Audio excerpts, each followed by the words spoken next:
జయ శ్రీమన్నారాయణ. నీళాతుంగస్తనగిరితటీ సుప్తముద్బోధ్య కృష్ణం పారార్థ్యం స్వం శృతిశతశిరసిద్ధమధ్యాపయంతి స్వోచ్ఛిష్టాయాం స్రజి నిగళితం యా బలాత్కృత్య భుంక్తే కోదా తస్యై నమ ఇదమిదం భూయ ఏవాస్తు భూయః. ఈ పూట మొదటి పాసురాన్ని మనం ఒకసారి చెప్పుకుందాం.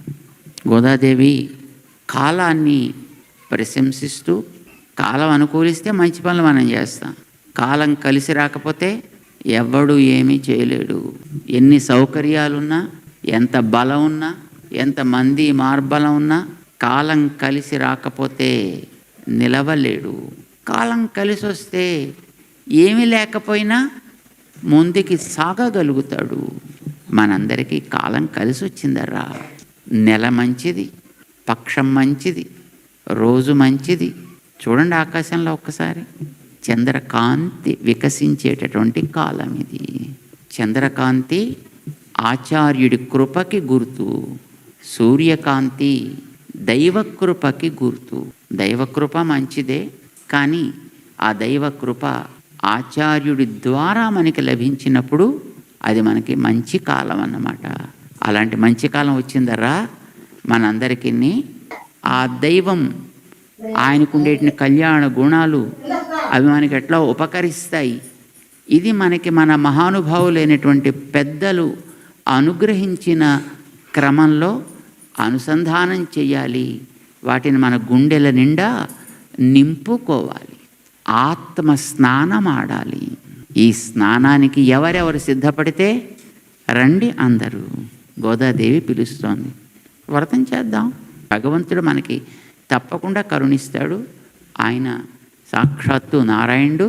మన కోసం ఆయన ఎప్పుడూ తన యొక్క చల్లటి కృపని ప్రసాదించేందుకు సిద్ధంగానే ఉంటాడు. మనం దానికి సిద్ధపడితే చాలు. ఆనందింప చేయగలిగిన వాడు, అణుకువగా తండ్రి గారి దగ్గర ఉండేవాడు, సహజ సిద్ధమైన సౌందర్య రాశి, ఔదార్యం కలిగిన వాడు, మేఘంలాగా ప్రేమ కలవాడు, వాత్సల్యం కలవాడు. మనలో ఒకవేళ చేసినటువంటి దోషాలున్నా వాటిని పక్కకి పెట్టి మనని అనుగ్రహించగలిగిన వాడు కనుక తప్పకుండా ఆయన మనకిస్తాడు. ఆయన కోసం వ్రతం చేయాలని అనిపిస్తే చాలును సుమా. ఇది చేస్తే అందరికీ ఆనందం, అందరికీ సంపద, అందరికీ శాంతము. మొదటి పాసురంలో గోదాదేవి అందరినీ చక్కగా ప్రోత్సహిస్తూ వ్రతానికి సిద్ధపరిచిందన్నమాట. మార్గళి తింగళ్ మది நிறைந்த நன்னாள் ஆள் நீராடப் போதுவீர்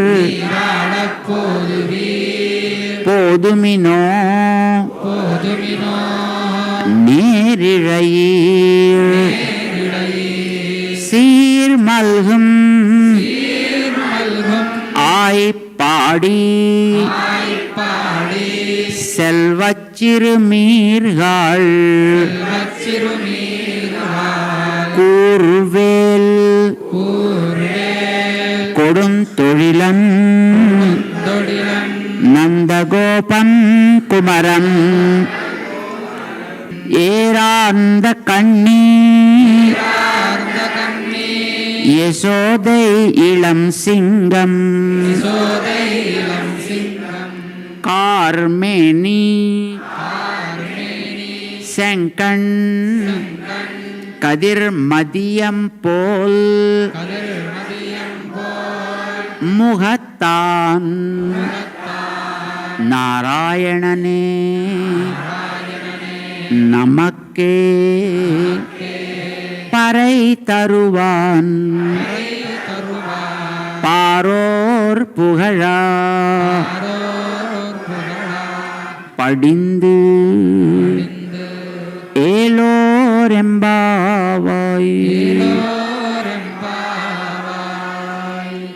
ஆண்டாள் திருவடிகளே சரணம்.